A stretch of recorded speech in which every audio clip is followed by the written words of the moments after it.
रहे हैं यहाँ विधायक फ्लैट बन रहा है, चारों तरफ विकास हो रहा है, हमारे यहाँ के मजदूर हैं। आप तो देखिए हमारे मंदिरी में नाला बन रहा है, नाला के ऊपर सड़क, यहाँ के लेबर कौन पूछे, वेस्ट बंगाल के भी लेबर यहाँ आकर के काम कर रहे हैं और मजदूर मूस पकड़ते हैं। जब तक वह कंप्यूटर को माउस नहीं पकड़ेगा तब तक बिहार के एजुकेशनल विकास नहीं कहा जाएगा। भवनें बन रही है लेकिन उनकी गुणवत्ता नहीं है, स्कूल की बाउंडिंग हो रही है, स्कूल के स्ट्रक्चर बन रहे हैं लेकिन उनके भी क्रांतिकारी कदम लिया है। हम बिहारी लोग भी अब देश के स्तर की पढ़ाई करेंगे। कब कीजिएगा सर, कब कीजिएगा आप? बस अब शुरू ही होने जाए।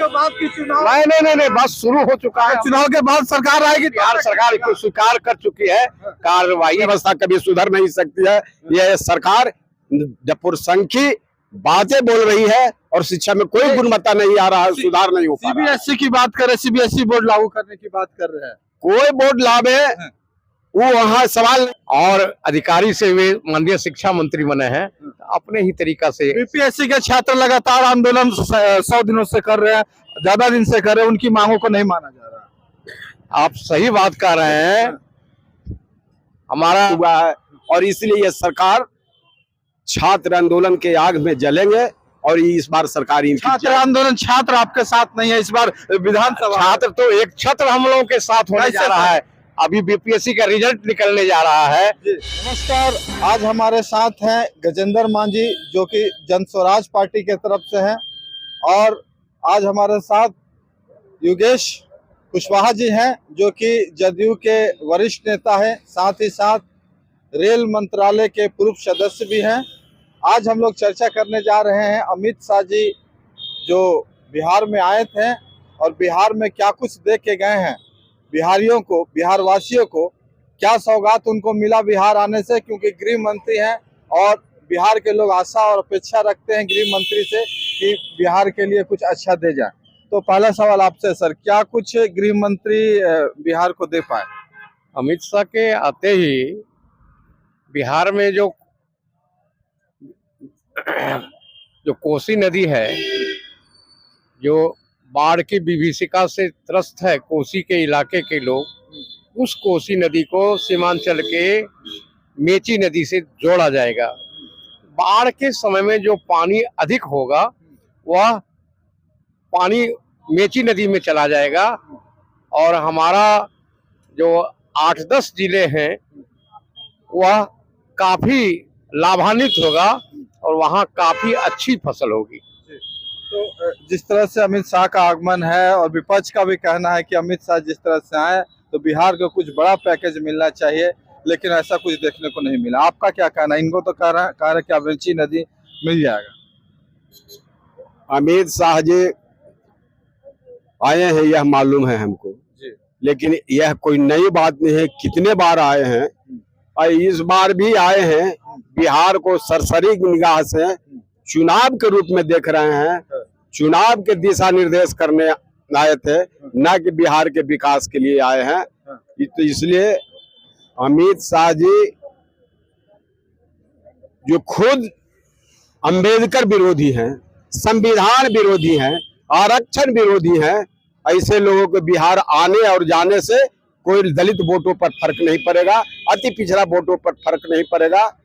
आए जाए अपना चयन, उनकी पार्टी है, चुनाव रणनीति बनावे, लेकिन वोट दलित और अति पिछड़ा जब भारतीय जनता पार्टी के बाहर हो चुकी है, अंबेडकर विरोध या दलित अति पिछड़ा बर्दाश्त नहीं करना चाहता है, आरक्षण और संविधान बर्दाश्त नहीं करेगा दलित अति पिछड़ा, इसलिए आए और जाए उससे कोई फर्क नहीं पड़ता। उनका कहना है कि बिहार में बाढ़ जैसी जो समस्याएं हैं वो पुरानी बात हो जाएगी अगर आपने भारतीय जनता पार्टी को इस बार वोट दे के जिताया और नीतीश कुमार जी को मुख्यमंत्री बनाने की बात कर रहे हैं और बाढ़ को भूल जाने के लिए बात।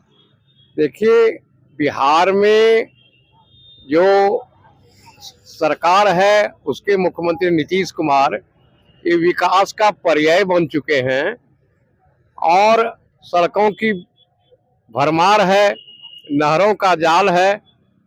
ये काम करने वाला नीतीश कुमार का यह कार्य बेमिसाल है। विपक्ष मुद्दा विहीन हो चुका है और उसकी दाल गलने नहीं जा रही है और लोगों को सिर्फ डेवलपमेंट चाहिए और तो डबल इंजन की सरकार हो गई है, ये और अच्छी बात हो गई है। डबल इंजन की सरकार बनने के बाद द्रुत गति से काम होना शुरू हो चुका है। अभी आप आरा सासाराम 4 लेन की बात देखिए, बीटा औरंगाबाद रेड लाइन की बात देखिए, और इसी महीने में आप सुपौल से अररिया सीमांचल गलगलिया वेस्ट बंगाल को जोड़ने के लिए नई रेल लाइन का सौगात भी हमारे गृह मंत्री अमित शाह जी ने दिया है। और हर क्षेत्र में विकास हुआ है। 13 तारीख को भारतीय जनता पार्टी ही नहीं, गठबंधन के सारे लोग अंबेडकर जयंती मनाने जा रहे हैं। जो संविधान के निर्माता हमारे बाबा साहब भीमराव अंबेडकर की जयंती तहे दिल से, हृदय से राष्ट्रीय जनतांत्रिक गठबंधन के सभी घटक दल बनाने जा रहे हैं। रोकना चाहेंगे, इनका कहना है कि विपक्ष के पास कोई मुद्दा नहीं है। क्या आप लोग के पास कोई मुद्दा नहीं है? इनको एनडीए के सरकार और डबल इंजन के सरकार 20 वर्षों से, और ये दिन में ही चांद दिखा रहे हैं। कैसे? विकास के चांद दिखा रहे हैं। विकास के चांद कहने का मतलब है कि बिहार के विकास के मतलब है गरीबों का विकास होना। बिहार का विकास के मतलब है कि गरीबों के आवास होना। विकास का मतलब है कि गरीबों के जो घोषणा करते हैं 3 डिसमिल जमीन, वह जमीन को देना। विकास का मतलब है कि बिहार का पलायन रोकना। लेकिन इन मुद्दों पर डबल इंजन की सरकार बिल्कुल फेल है। न किसी को आवास की जमीन मिल रही है, न किसी को इंदिरा आवास मिल रहा है, और ये दिन में ही धूप में चांद दिखा रहे हैं लोगों को। तो यहाँ बिहार की जनता समझ गई है, बिहार की जनता प्रगतिशील है, बिहार की जनता संघर्षशील है, बिहार की जनता लड़ाकू है।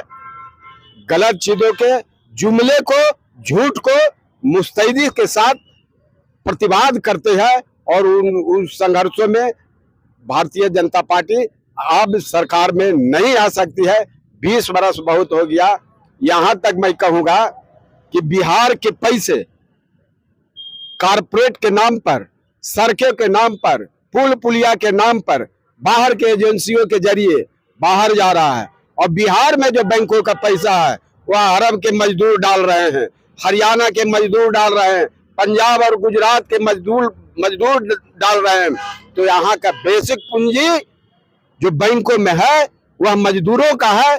लेकिन यह अमीरों को पुल पुलिया बना करके यह फायदा दे रहा है आंध्र प्रदेश के, हैदराबाद के कंपनी के, गुजरात के कंपनी के, हरियाणा के कंपनी के।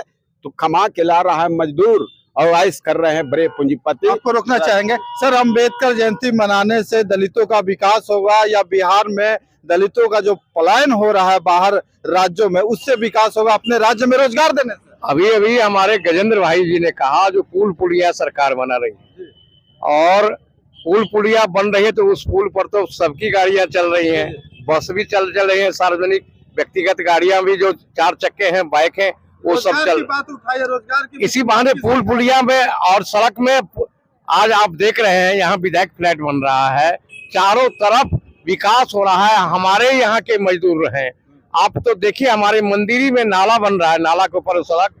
यहाँ के लेबर कौन पूछे, वेस्ट बंगाल के भी लेबर यहाँ आकर के काम कर रहे हैं, और मजदूरों को पहले से काफी काम मिल रहा है।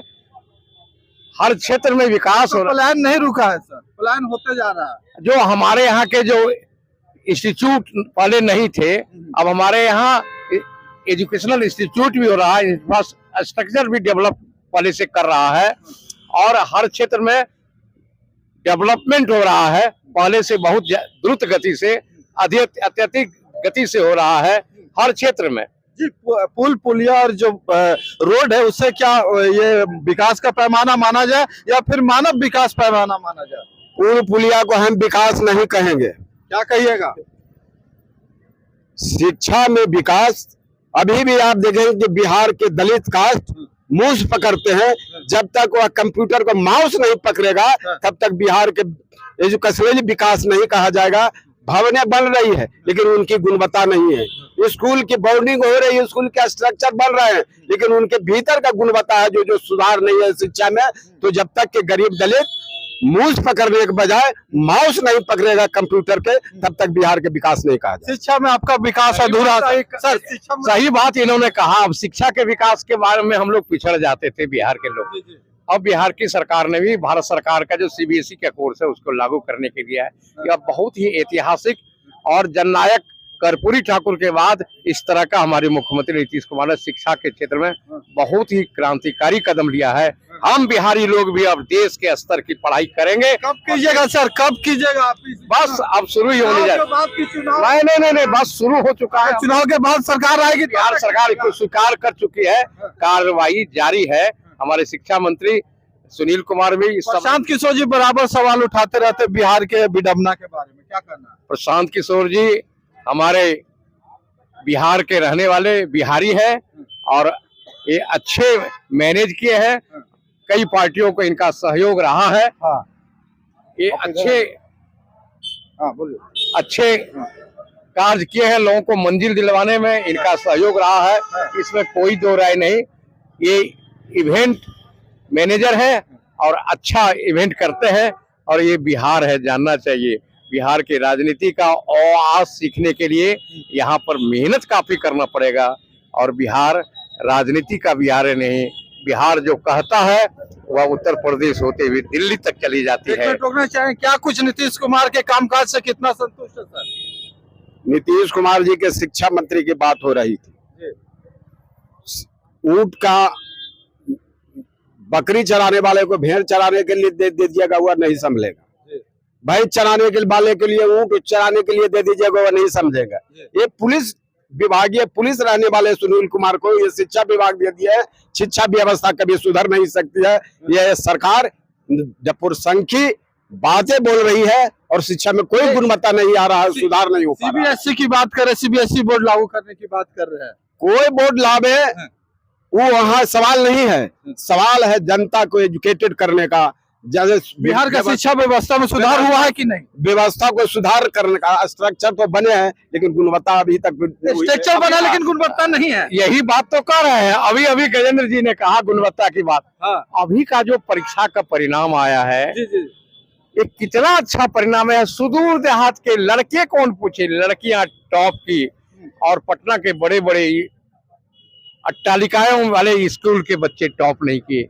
यह दिखा रहा है कि हमारे जो सुदूर देहात के बच्चे हैं इस पर कोई ध्यान नहीं था। शिक्षा मंत्री का काज मतलब जो उनका कार्यक्रम है उनसे संतुष्ट नहीं।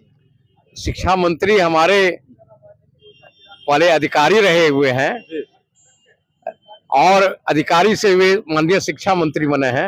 अपने ही तरीका से बीपीएससी के छात्र लगातार आंदोलन 100 दिनों से कर रहे हैं, ज्यादा दिन से कर रहे हैं, उनकी मांगों को नहीं माना जा रहा। आप सही बात कर रहे हैं। हमारी सरकार उस समय में भी कहा था भाई कोई डॉक्यूमेंट तो दिखाइए जहां पर इस तरह की बात हुई है, उस तरह की इंजस्टिस हुआ है। डॉक्यूमेंट तो मिला नहीं और ये लोग कहीं न कहीं से गाइडेड है और कुछ लोग उसमें गलतफहमी में आ गए हैं। सारा पर्दाफाश हो रहा है। आपके भी नेता बीपीएससी के लिए काफी आंदोलन किया, अचानक शांत हो गया सर। सुनिए, एक कहावत है कि धुआं वहीं उठता है जहां कुछ आग जलती है।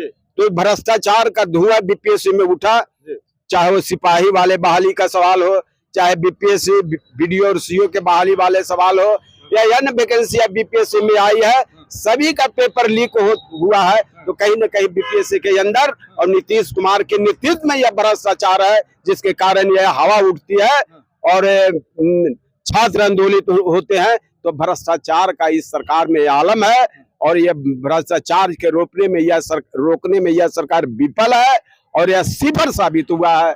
और इसलिए यह सरकार छात्र आंदोलन के आग में जलेंगे और इस बार सरकार छात्र आंदोलन, छात्र आपके साथ नहीं है इस बार विधानसभा। छात्र तो एक छत्र हम लोगों के साथ होने जा रहा है। अभी बीपीएससी का रिजल्ट निकलने जा रहा है, उसके बाद फिर आगे की एग्जाम होने जा रही है। हर चीज जो है अपने एकेडमिक कैलेंडर के अनुसार होने जा रहा है। 2025 में आपकी सीटें जो है क्या बढ़ पाएगी? निश्चित ही हमारी सीटें राष्ट्रीय जनतांत्रिक गठबंधन की बढ़ेगी। मतलब बीजेपी को मिला क्या? हाँ, अभी तो बीजेपी नहीं, राष्ट्रीय जनतांत्रिक गठबंधन की बात मैं कर रहा हूँ।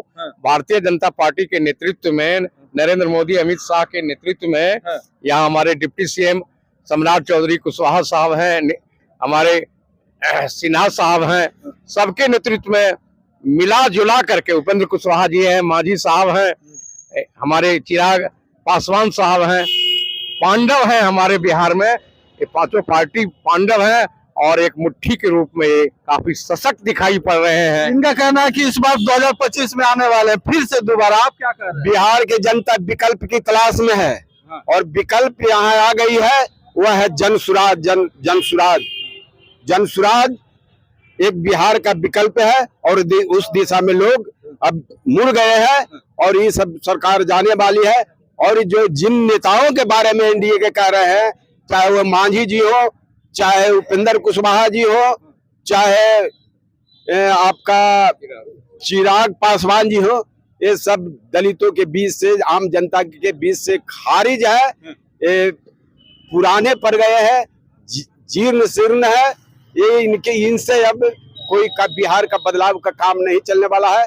अब तीसरे विकल्प के रूप में और विकल्प की तलाश है और जरूरत भी है, इनको विस्थापित करेगा जनसुराज और जनसुराज के नेतृत्व में ही बिहार आगे बढ़ेगा, यही हमारी उम्मीद। चलिए, बहुत बहुत धन्यवाद, आप हमारे चर्चा में शामिल हुए। और गजेंद्र मांझी जी, आपको भी बहुत बहुत शामिल होने के बहुत बहुत धन्यवाद। और आगे भी हम इस तरह के चर्चा लेके आपके बीच आते रहेंगे। जैसे जैसे चुनाव का समय नजदीक आएगा, दोनों तरफ के, चाहे विपक्ष हो चाहे पक्ष हो, दोनों की बात आपको सुनाएंगे। क्या कुछ जनता कहती है, कमेंट बॉक्स में जरूर लिख के भेजें ताकि हमें भी पता चले कि जनता क्या सोचती है। बहुत बहुत धन्यवाद सभी साथियों को।